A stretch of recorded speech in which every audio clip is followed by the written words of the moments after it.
li sadri wa yassir li amri wahlul 'uqdatam min lisani yafqahu qawli. Amma ba'd. Alhamdulillah, syukur kepada Allah SWT untuk segala-gala yang telah kurniakan kepada kita. Mudah-mudahan menjadi hamba yang bersyukur sampai mati, insya-Allah. Saya menggantikan Ustaz Hazim. Ustaz Hakim. Pukul 6.30 dia telefon saya tadi. Kebetulan cadangnya nak berehat sebab saya pun minggu ni malam ni je free. Kerana kata tak ada, dia tanya dulu dekat mana, aku dekat rumah. Tak ada kuliah ke? Tak ada, ganti boleh. Soalan perangkap. Jadi saya pun marilah ganti. Jadi saya ganti tajuk saya lah. Jadi tuan-tuan sekalian, minggu lepas, awal bulan lepas kita bincang tentang pembunuhan Yazid, pembunuhan Sayyidina Hussein di Karbala, yang dikatakan dibunuh oleh Yazid. Dan balik malam tu saya dapat, besoknya saya dapat surat, satu surat daripada sahabat saya. Dia ambil surat ni daripada mana tak tahu, tapi ada cop. Surat ni dia hantar oleh Jawatankuasa Majlis Sambutan Syura Peringkat Awam, Masyarakat Awam Syiah Imamiyah Ja'fari Malaysia, nombor 9C Jalan SG 3/16 Taman Seri Gombak 68100 Batu Keh, Selangor, Darul Ihsan. Tarikh 22 bulan Oktober 2014. Perdana Menteri Malaysia, Pejabat Perdana Menteri Malaysia, Bangunan Perdana Putra, Pusat Penerbitan Kerajaan Persekutuan, 62502 Putrajaya. Yang Amat Berhormat Datuk Seri, pemakluman bagi mengadakan majlis sambutan Asyura bagi memperingati kesyahidan Imam Hussein di Karbala pada 61 Hijrah. Dengan hormatnya perkara di atas dirujuk. Tahun ini 1436 Hijrah, kami Masyarakat Awam Syiah Imamiyah Ja'fariyah Malaysia akan mengadakan sambutan Asyura peringkat pusat di alamat tertera di atas dan juga di peringkat negeri-negeri. Tujuan sambutan diadakanlah untuk peringati sejarah penting yang dilalui oleh cucunda Nabi Muhammad SAW dan keluarga serta pengikut-pengikutnya berhubung tragedi tragis yang berlaku di Karbala. Majlis yang disambut ini akan diadakan selama 10 hari berturut-turut daripada 1 Muharram hingga 10 Muharram. Hari ni dah apa? Berapa Safar ni? 10 hari ni. Nak masuk awal dah tak? Antara program yang diadakan adalah seperti membaca ayat-ayat suci Al-Quran, tazkirah, ziarah Asyura, deklamasi sajak dan syair-syair berserta jamuan. Sekian, terima kasih kepada Ummah Tanggungjawab Bersama yang benar, Radin Ahmad Faizul bin Radin Muhammad Hambali. Si usaha mau telefon tak payah baca. Surat daripada dihantar ke Jabatan Perdana Menteri. Ni ada cop Jabatan Perdana Menteri. Terima pada 31 hari bulan 10 2014. Cop Jabatan Perdana Menteri.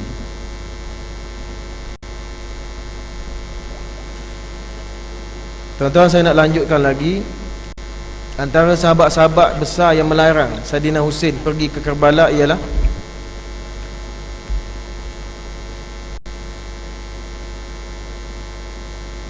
Abdullah bin Abbas radhiyallahu anhu. Para sahabat banyak yang berusaha melarang Saidina Hussein bin Ali datang ke Kufah. Antaranya Abdullah bin Umar, Abdullah bin Abbas, Abdullah bin Amr bin Abi Al-As, Abu Sa'id Al-Khudri, Abdullah bin Zubair dan saudara Hussein sendiri iaitu Muhammad bin Hanafiyah. Dan ketika mereka mengetahui bahawa Hussein nak pergi ke Kufah, mereka pakat mencegahnya. Antaranya Abdullah bin Abbas.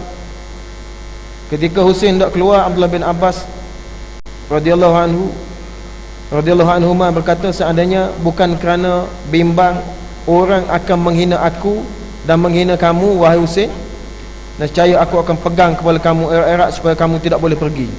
Pegang kepala macam gusti. Tapi kerana Abdullah bin Abbas takut orang kata, apa bahal pula ni macam gusti ni, maknanya tidak dibimbangi, takut dihina oleh orang awam, orang masyarakat Madinah dan masyarakat Bekah. Masa tu apa nama ni, Husain duduk di Mekah,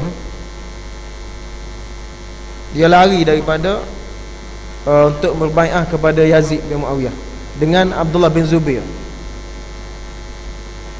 Kemudian ini disebutkan dalam kitab Al-Bidayah wan Nihayah Imam Ibn Katsir. Kemudian Ibn Umar, yakni Abdullah bin Umar radhiyallahu anhu, Asy-Sya'bi meriwayatkan bahawa Ibn Umar radhiyallahu anhu berada di Mekah ketika mendengar berita perginya Husain ke Iraq. Kemudian dia menyusulnya dengan menempuh perjalanan selama 3 hari. Setelah bertemu dengan Husain, dia tanya, kamu nak pergi ke mana? Sayyidina Husain menjawab, ke Iraq. Dia mengatakan itu seraya mengeluarkan surat-surat yang dikirimkan kepadanya oleh penduduk Iraq, ini penduduk Kufah, yang menyebutkan dukungan penduduk Iraq terhadap dirinya, yakni Sayyidina Husain radhiyallahu anhu. Dia berkata, ini surat-surat dan bai'ah mereka. Ni penulis kita ni buat kurungan, padahal mereka telah menipu Husain. Ibn Umar berkata, kamu jangan pergi ke tempat mereka. Namun Sayyidina Husain radhiyallahu anhu pergi, tidak mahu kembali dan tetap meneruskan perjalanan. Maka Ibn Umar berkata, aku ingin memberitahu sebuah hadis, iaitu suatu ketika Jibril datang kepada Nabi SAW dan menyuruhnya untuk memilih antara dunia dan akhirat. Maka beliau memilih akhirat dan tidak mahu terhadap dunia. Nabi SAW datang oleh Jibril, pilih nak akhirat atau dunia. Nabi pilih akhirat. Demi Allah, janganlah seorang pun dari kamu memegang jabatan kepimpinan lagi. Tidaklah Allah Subhanahu wa ta'ala memalingkan jabatan kepimpinan itu dari kamu, kecuali dia menginginkan yang baik kepada kamu. Tetapi Husain tetap enggan mengurangkan niatnya. Malah melihat hal itu, Ibn Umar kemudian memeluknya seraya menangis dan berkata, semoga Allah melindungi dirimu dari pembunuhan. Juga di dalam kitab Al-Bidayah wan Nihayah jilid yang ke-8, tak saya. Kalau yang bahasa Arab tu jilid yang ke-8 banyak membincangkan masalah Muawiyah dengan Yazid. Kalau bahasa Arab. Kalau bahasa Melayu tu, kalau yang cetakan Dewama terbitan DBP, dulu ada jual, sekarang tak ada dah rasanya. Harga dia mahal lah. 1,000 dekat 2,000 harga dia bahasa Melayu. Tapi saya tengok terjemahan dia agak, dia mungkin penterjemah hanya menulis apa yang dia faham. Tapi kalau tengok yang Indonesia, terjemahannya agak tepat. Dia tidak lari sangat. Tapi yang mahal pasal banyak jilid. Dia dalam lebih kurang dalam 19-20 jilid begitu. Dia terjemah Arab jadi banyak bahasa Melayu ataupun bahasa Indonesia. Jadi tuan-tuan sekalian, Ibn Abbas mengingatkan, Ibn Umar mengingatkan Sayyidina Husain bahawa Jibril datang kepada Nabi, tanya Nabi nak dunia akhirat, Nabi pilih akhirat. Dan kata Nabi SAW, demi Allah, janganlah seorang pun dari kamu memegang jabatan kepimpinan. Yang ni sebenarnya keturunan Nabi ni, kalau mengikut riwayat ini, tidak digalakkan. Nabi pun tidak nak memegang pucuk pimpinan. Sebab itulah tuan-tuan, bukti dia antaranya dalam buku yang lain saya pernah baca, Abbas bin Abdul Muttalib radhiyallahu anhu pernah meminta kepada Nabi SAW untuk menjadi gubernur. Nabi kata tak payahlah, beri kat orang lain. Kemudian dia kata kalau tak boleh jadi gubernur, jadi pegawai zakat pun tak apa. Nabi kata tidak patut bagi keturunan Nabi menjaga daki-daki manusia. Daki-daki manusia. Apa maksud dia? Maksudnya zakat ni kan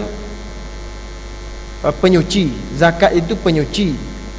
Bagi orang yang kaya, mengeluarkan zakat itu menyucikan hartanya daripada perkara-perkara syubhat.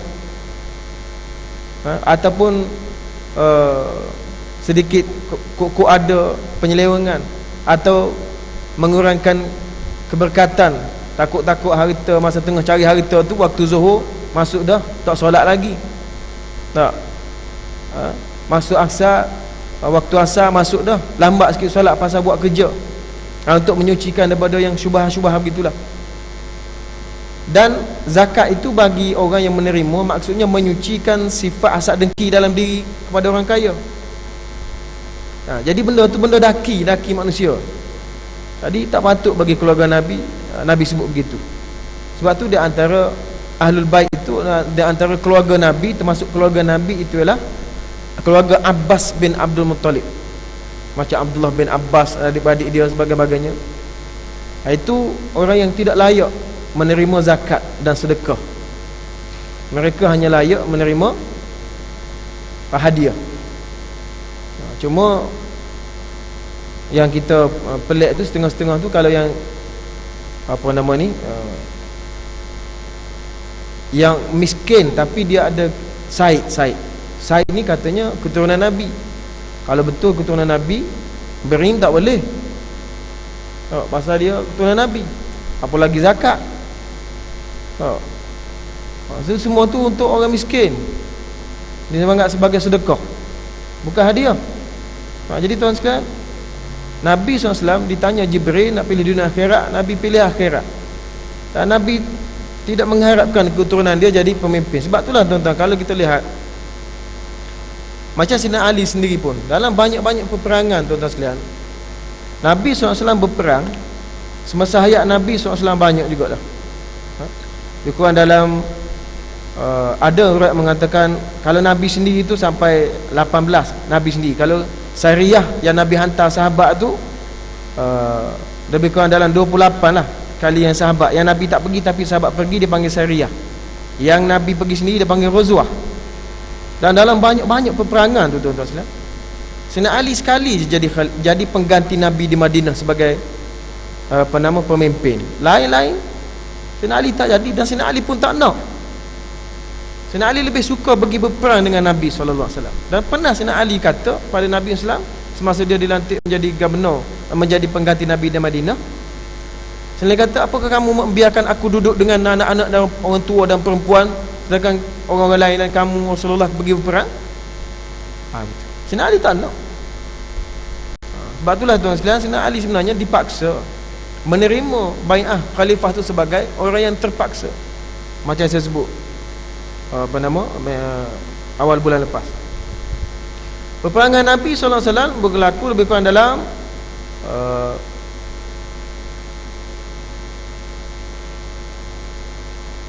28 kali. Yang terakhir sekali perang Tabuk, perang Tabuk lepas Hunain, Taif dan perang Tabuk. Dan Sayyidina Ali sebagai pengganti di Mekah, pengganti Nabi SAW di Madinah, saya ingat sekali je. Abdullah bin Umi Maktum 2 kali atau 3 kali yang buta tu. Tapi Sayyidina Ali tak. Sayyidina Ali pun tidak nak jadi tua-tua ni. Dia lebih suka berperang dengan Nabi SAW. Nah, kemudian siapa lagi yang melarang Sayyidina Husain pergi ke Karbala, pergi ke Kufah? Abdullah bin Zubair. Ia bertanya kepada Husain. Abdullah bin Zubair ni tuan-tuan sekalian, antara mereka yang tidak membai'ah Yazid sebagai khalifah lagi. Yang lain sahabat-sahabat semua telah bai'ah, termasuk Abdullah bin Umar. Abdullah bin Zubair tidak bai'ah. Yang cerita ni Abdullah bin Zubair ni yang cerita yang dibunuh oleh Hajjaj. Yang Hajjaj campur manjani, baling batu dengan manjani kena Kaabah. Cerita macam-macam lah cerita tu. Abdullah bin Zubair ni antara orang yang tidak bai'ah Yazid lagi sebagai khalifah pada masa itu. Yazid dibai'ah sebagai khalifah pada tahun 61 Hijrah. Apa kata Abdullah bin Zubair? Engkau mahu pergi ke mana? Apakah engkau ingin pergi ke tempat kaum yang telah membunuh ayah dan saudaramu? Saya ulang sekali lagi. Apakah kamu mahu pergi ke tempat kaum yang telah membunuh ayah dan saudaramu? Janganlah engkau pergi. Kan tetapi Sayyidina Husain radhiyallahu anhu tidak mahu kembali dan tetap ingin pergi. Padahal Abdullah bin Zubair ni dia tak bai'ah lagi Yazid. Tapi dia tahu dah perang orang Iraq ni macam mana. Masa tu Kufah lah, Kufah, tempat penyokong Sayyidina Ali, kononnya penyokong. Ya. Yang keempat, Abu Sa'id Al-Khudri radhiyallahu anhu berkata, wahai Abu Abdullah, aku ingin menasihatimu dan aku benar-benar menyayangi kamu semua. 87 orang, ada kata 85 orang, rombongan Sayyidina Husain. Aku sudah dengar kabar bahawa kelompok pengikutmu di Kufah telah menyuratimu dan mengajakmu untuk pergi ke tempat mereka. Padahal aku telah mendengar ayahmu berkata tentang mereka, demi Allah, aku telah bosan dan marah kepada mereka. Mereka pun telah bosan dan marah kepadaku. Mereka sama sekali tidak pernah menepati janji. Siapa sahaja yang mendapat dukungan mereka, maka dia telah mendapat anak panah yang tumpul. Apa maksudnya? Maknanya acah-acah aja nak perang ni, acah-acah aja nak membela ni, bukan nak perang sangat. Maksudnya anak panah tumpul itu. Ataupun maksudnya yang tidak boleh mempertahankan orang yang dia sokong pasal anak panah tumpul. Maksudnya tak ada apa. Orang kena perang ni, anak panah kena tajam, pedang kena tajam. Itu maksud dia. Demi Allah, mereka sama sekali tidak mempunyai niat dan tekad untuk membela suatu urusan. Mereka juga sama sekali tidak mempunyai kesabaran dalam peperangan. Sekarang kita dah bincang awal bulan lepas. Sayyidina Ali sebut apa pada pengikut dia di Kufah? Penakut, pengecut, sampai Sayyidina Ali sanggup tukar pengikut dia dengan Muawiyah. Seorang pengikut Muawiyah radhiyallahu anhu, 10 orang atau 20 orang pengikut Sayyidina Ali radhiyallahu anhu. Sayyidina Ali nak tukar. Pasal apa? Tak ada harga. Ada harga. Kemudian selain sahabat tu, ada juga yang menasihati Sayyidina Husain untuk tidak pergi ke sana. Di antaranya Farazdak. Farazdak ini adalah antara penyair hebat. Apa kata Farazdak? Kamu nak ke mana? Maka Sayyidina Husain menjawab, nak ke Iraq. Kemudian Sayyidina Husain bertanya Farazdak, bagaimana penduduk Iraq? Farazdak menjawab, hati-hati, mereka memihakmu, tetapi pedang-pedang mereka bersama Bani Umayyah.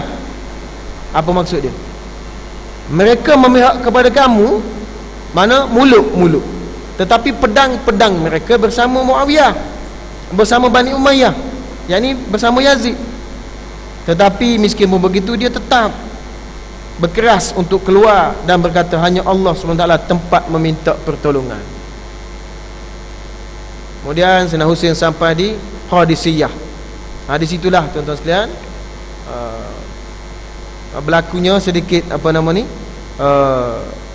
dialog ni dengan Ubaidillah.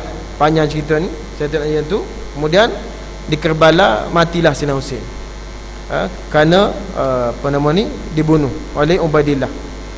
Dan saya nak sambung lagi yang minggu lepas, yang awal bulan lepas, siapa lagi yang melarang Sayyidina Husain radhiyallahu anhu pergi ke ke Kufah. Antaranya lagi ialah, ini bukan di kalangan sahabat tetapi di kalangan tabi'in, iaitu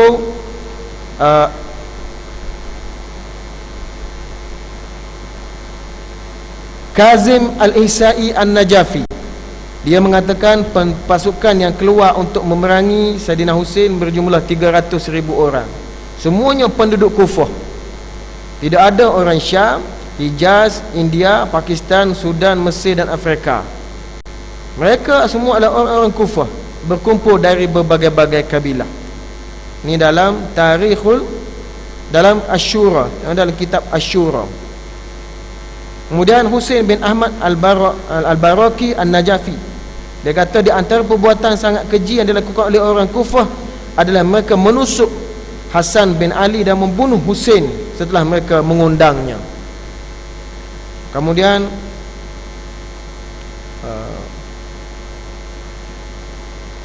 okey, sampai situ. Lepas ni kita bincang apa pandangan ahli sunnah terhadap Yazid. Apa pandangan ahli sunnah terhadap Yazid. Cuma saya nak sebut sini tuan sekalian, kenapa saya beria-ria sebut benda begini? Pasal saya rasa saya dah beritahu pada awal bulan baru ni, setiap tahun surat khabar saya beli, saya perhatikan, dia ambil gambar orang-orang sedang memukul badan di Iran ke, di Iraq ke, di Syria ke, di Pakistan ke, di Lebanon ke, dan tambah lagi satu negara ni, di Yaman ke. Dia tulis itu kerana memperingati kematian Sayyidina Husain yang dibunuh oleh Yazid. Setiap tahun diperingati begitu. Kadang-kadang tuan-tuan sekalian, cerita menipu ni kalau orang cerita hari-hari orang percaya tak? Macam cerita Pak Pandai. Cerita Pak Pandai. Sekarang ni yang mungkin orang tak cerita kot. Kalau dulu saya percaya macam Pak Pandai ada masa kecil-kecil. Kita Pak Pandai dengan kambing, Pak Pandai mak mandi, Pak Pandai mandikan anaknya dengan air panah. Cerita sang kancil dengan buaya. Macam ada sungguh. Pasal apa selalu diceritakan dalam buku teks ada, buku sastra ada. Selalu baca cerita ni walaupun tak ada, selalu diceritakan. Orang percaya, budak-budak percaya. Ya. Cerita apa nama sang anjing ditendang oleh sang kancil di dekat pokok Melaka, di Melaka. Akhirnya menjadi Malaka tu. Akhirnya tubuhnya nama pada negeri Melaka. Padahal ngaruk cerita tu. Cerita tu Melaka tu dia ambil pada bahasa Arab, Malak, mulk, kerajaan. Jadi Melaka, mulk. Bukan mengena dengan anjing, dengan kancil, dengan pokoknya. Tapi sebab dia cerita, kalau orang percaya, masuk dalam buku teks, buku sastra, cerita hantu lah. Orang percaya. Walaupun berbagai-bagai versi ada. Ada kata hantu lah daripada Bukit Panah, Kelantan. Marah orang Kedah. Orang Kedah kata, hang ni orang Kedah. Orang Cina, hang juga. Macam-macam. Ada kata hantu ni perempuan. Pasal apa? Pasal dia tak ada nafsu pada Tuan Teja. Masa dia bawa balik Tuan Teja daripada mana? Pahang ke nak pergi kahwin dengan Sultan. Dia tak, Tuan Teja nak ke dia? Dia tak nak. Pasal dia perempuan juga. Macam-macam juga. Pun orang percaya. Ni apa lagi ni yang berlaku berapa ribu tahun. Hantu 15. Paling lambat pun 15-11. Paling lambat. Ataupun awal lagi kot. Ataupun lambat lagi. Lebih kurang tu lah dalam sekitar 1500 lah. Masihi. Jadi tuan-tuan sekalian, ni cerita ni tiap-tiap tahun. Tahun depan kalau tak percaya cuba tengok. Ada pula dalam surat khabar. Pukul badan sebab memperingati kematian Husain ni. Ni yang hantar surat ni. Kita tanya dah dulu. Kita tanya kenapa tak sambut kematian Sayyidina Ali. Sayyidina Ali kan kena bunuh juga. Sambut dah kematian Sayyidina Ali. Sayyidina Ali kan imam nombor 1. Mana patut kita sambut? Imam nombor 1 ke imam nombor 3? Macam masjid kita ni. Imam nombor 1, nombor 2, nombor 3. Berapa imam masjid kita? 2, 3. Imam nombor 1, minta maaf lah, contoh atau masjid lain lah, masjid lain. Imam nombor 1 mati, kita tak buat tahlil pun, kita pun tak buat pengumuman pasal imam nombor 1. Imam nombor 2 mati pun kita tak buat pengumuman. Imam nombor 3 mati, buat pengumuman. Pengumuman imam nombor 3 dalam meninggal dunia, sama-sama kita bertahlil, baca solat, panjang cerita, baca background buat imam nombor 3 ni adalah seorang yang sangat baik, apa patut gitu. Imam nombor 1 mati senyap. Mana lebih utama, nombor 1 ke nombor 3? Nombor 1 lah. Kenapa tak sambut kematian Sayyidina Ali? Disambut sana sepasal Sayyidina Ali mati dibunuh oleh orang Majusi. Abdul Rahman bin Muljin, dia pun suka Sayyidina Ali mati. Hak ni Sayyidina Husain ni mati dibunuh oleh kononnya Yazid. Konon diperintahkan oleh Yazid. Ada Nabi tak perintahkan, Yazid tak perintahkan. Yazid perintahkan supaya Ubaidillah menghalang, menahan Sayyidina Husain daripada pergi ke Kufah, supaya tidak lebih memburukkan lagi keadaan. Zaman Muawiyah memerintah, antara negeri yang paling bermasalah, yang banyak menimbulkan masalah ialah Kufah. Ramai sangat munafik, ramai sangat. Dan kesan itu sampai sekarang ada. Orang beriman, konon-konon nak beriman tapi munafik. Dan kesan itu sampai kepada kita terkesan. Saya di satu surau dua malam lepas solat Isyak, ada orang nak masuk Islam. Saya pun tak payah panggil Tok Imam semua masuk ke Islam.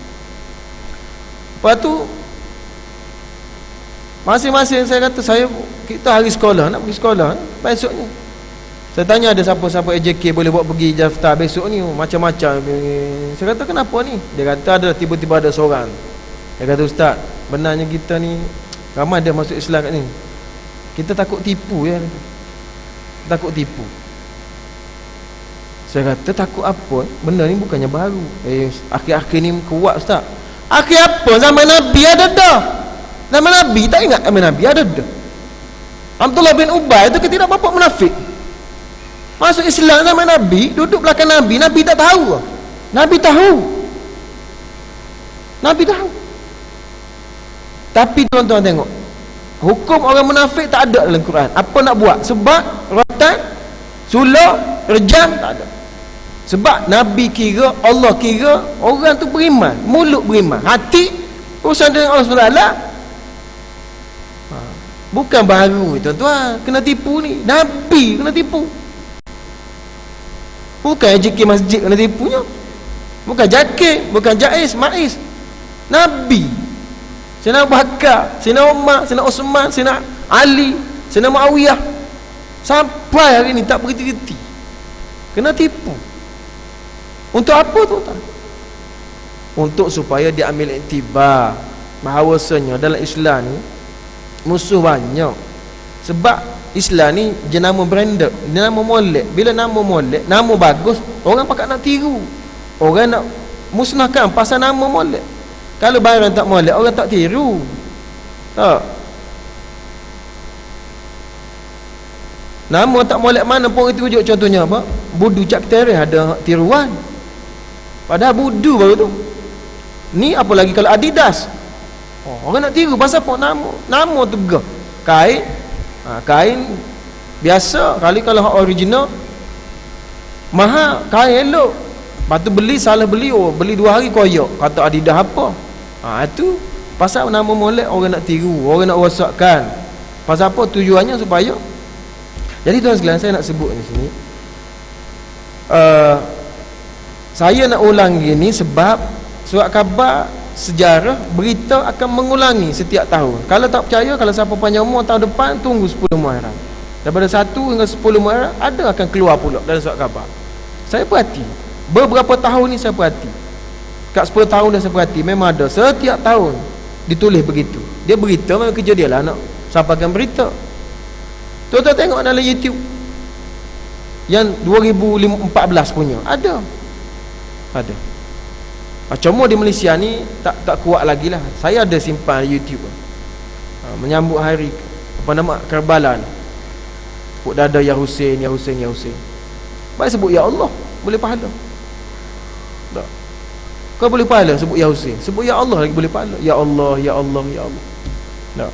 Jadi tuan-tuan sekalian, menyebabkan masyarakat keliru walaupun benda tu tak benar tapi dicerita-ceritakan, akhirnya masuk dalam silibus STPM.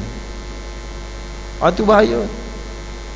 Yang itulah yang dibawa sampailah, kalaulah orang yang membaca buku tu tidak membaca dan mengkaji dan belajar siapa sebenarnya yang melakukan pembunuhan, kerana apa, bila, sebab apa.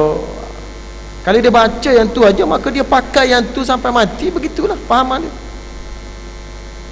Sebab itulah tuan-tuan sekalian, kena jaga sangat benda-benda begini supaya tidak mempengaruhi orang. Apa tujuannya tuan-tuan sekalian? Apa tujuannya diburuk-burukkan ni?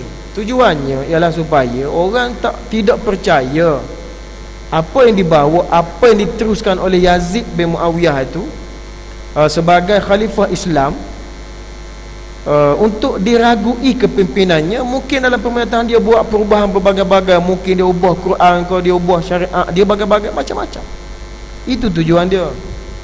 Tujuan dia sama juga yang berlaku pada Muawiyah. Begitulah tujuan dia, memburukkan peribadi Muawiyah, memburukkan peribadi Sayyidina Osman. Sama je teori dia supaya orang memandang agama ni yang dibawa oleh Nabi Muhammad SAW tidak lengkap, tidak sempurna. Sebab itulah tuan-tuan sekalian, bila ada jenis tarekat yang mendakwa Nabi datang dalam majlis dia, datang duduk bersama-sama bila selawat, orang percaya. Pasal apa? Pasal orang selalu cerita. Orang selalu cerita, ya qazah, tengah berzikir, berselawat Nabi datang, bersama-sama berselawat. Ya Allah ya Tuhanku. Tuan-tuan, kalau Nabi nak datang bukan dalam majlis ya qazah. Kalau sepatutnya kalau Nabi nak datang, yang lebih patut Nabi datang zaman Sayyidina Osman, Nabi datang dah. Ataupun zaman Sayyidina Abu Bakar, sebelum dia dikebumikan lagi. Tak, roh dia turun pergi jumpa nak sahabat-sahabat di Saqifah Bani Sa'idah. Kerana ada sedikit kekalutan untuk bincang nak sebut nak lantik Sa'ad ke nak lantik Abu Bakar sebagai khalifah, nak lantik di kalangan Ansar seorang ataupun Muhajirin seorang. Mana satu. Sepatut masa itulah Nabi datang, bukan majlis selawat. Kalau nak datang. Sebab tu tuan-tuan, jangan kena tipu lah, sudah-sudahlah. Atau kalau nak patut datang zaman Sayyidina Osman dengan Abu Zar berpegang dengan dalil Quran itu. Tidak boleh harta yang ada ini kena sedekahkan, besok cari lain. Kalau simpan juga, mana kita tidak bertawakal kepada Allah besok hari, itu boleh menyebabkan rosak iman. Sayyidina Osman kata tak boleh begitu. Itu pendapat kamu, tak apalah kamu. Aku tidak boleh paksa orang awam menyedekahkan hartanya, kecuali yang wajib. Zakat itu boleh paksa, yang sunat tidak boleh. Tetapi Abu Zar tidak berpendapat begitu. Sepatutnya masa tu Nabi turun, beritahu Abu Zar, wahai Abu Zar, bukan begitu. Ataupun wahai Osman, bukan begitu, begini. Apa hal nak turun cerita selawat ni, bos? Ataupun kalau nak turun lagi, patut Nabi nak turun zaman Muawiyah dengan Sayyidina Ali berperang, bukan 1,000 nyawa mati. Sahabat-sahabat Ammar bin Yasir mati. Orang confused, mati ni sebelah mana Ammar? Sebab Nabi sebut taqtul kafiatul bariyah, nanti kamu wahai Ammar dibunuh oleh puak pemberontak. Masa tu Ammar sebelah Sayyidina Ali. Bila Ammar mati dibunuh, setengah sahabat tu yakin bahawa Muawiyah pemberontak. Tapi sedarkah kita siapa dalam pihak Muawiyah, siapa dalam pihak Sayyidina Ali? Dua-dua ada golongan munafik ni. Munafik inilah yang membunuh Ammar, sebab dia tahu dah hadis Nabi tu, untuk dikatakan Muawiyah tu sebagai pemberontak. Lama dah tuan-tuan. Kalau Nabi nak turun, masa tu Nabi patut turun. Kalau Nabi boleh datang secara qazah. Menantu dia lagi tu. Hak sekarang ni tak ada menantu Nabi seorang pun. Tak ada. Jadi tuan-tuan, jangan tertipulah dengan ya qazah. Nabi tak boleh datang. Boleh, tidak mustahil bagi Allah SWT nak buat. Sekarang ni pun kalau Nabi nak datang, apa masalahnya? Sekarang ni kalau Nabi nak datang, apa masalah? Boleh, tapi munasabah, biar munasabah lah. Tengah duduk selawat, tiba-tiba bangun, sila anak murid pening habis anak murid. Lepas selawat cerita, sebenarnya tadi Nabi datang dengan Jibril berserta rombongannya dalam majlis kita. Allah, subhanallah, alhamdulillah. Anak murid kagum dengan Tok Guru. Kena tipu, kena kecing hidup-hidup. Bukan nak marah tuan-tuan, tapi marah jugalah, sebab tertipu tuan-tuan. Wak bunyi insya-Allah.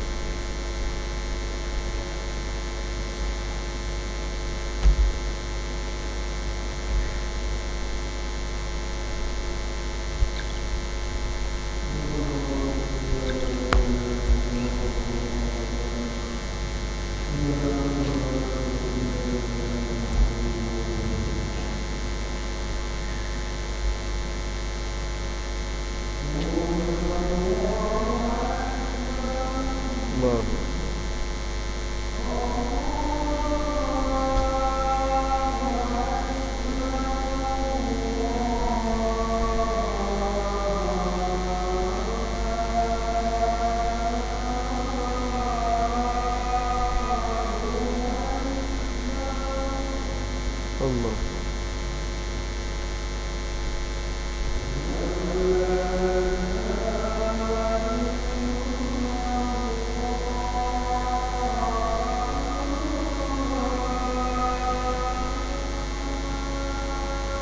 Syahadu an la ilaha illallah.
Allah.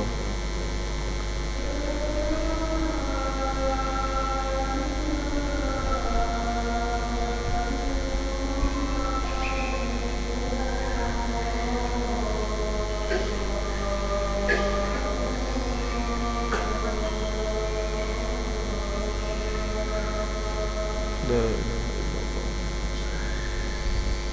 Salam. Bahasul maqam.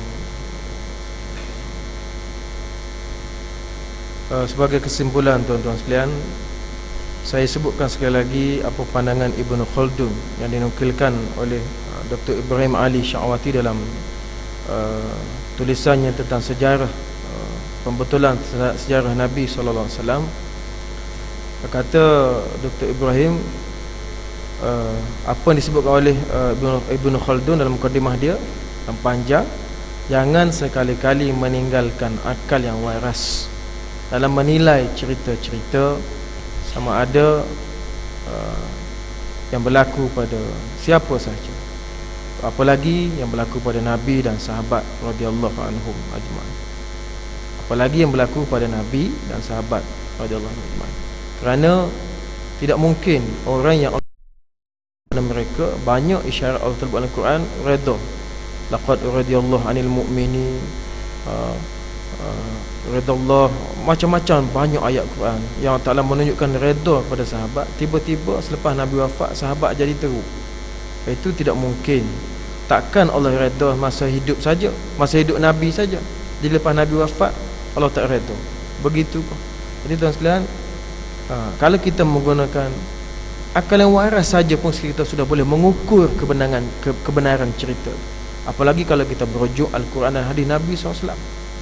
Sebab itulah, dan hal-hal cerita yang membabitkan peribadi mulia, yang membabitkan agama ni tuan-tuan sekalian, dia tidak boleh diceritakan tanpa riwayat, tanpa sanad. Kena ada riwayat siapa, sanad siapa. Saya ada satu buku tesis tajuk riwayat Abu Mikhnaf dalam Tarikh At-Tabari. 600 riwayat Abu Mikhnaf. Abu Mikhnaf ini di antara ulama, di antara orang yang ditolak oleh hampir majoriti ulama-ulama hadis kerana dia adalah pendusta. Abu Mikhnaf. Tetapi banyak dalam Tabari, dalam Ibn Hisham riwayat Abu Mikhnaf.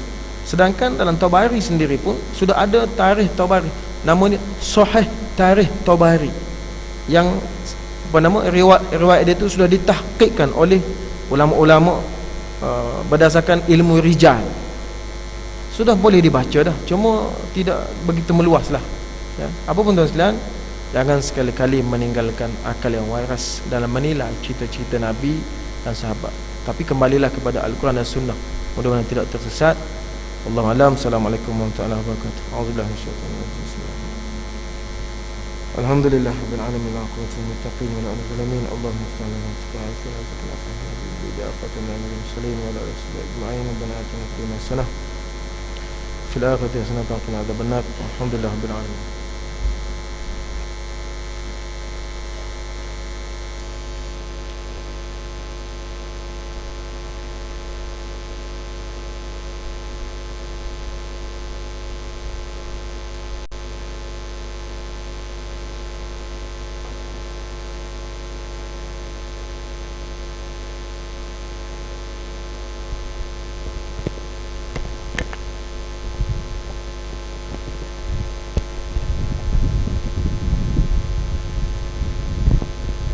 Allahu Akbar, Allahu Akbar. Asyhadu an la ilaha illallah. Asyhadu anna Muhammad